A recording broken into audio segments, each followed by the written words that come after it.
Vande Mataram, Vande Mataram.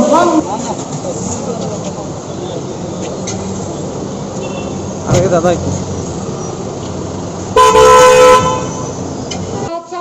Vande Mataram, Swagatam.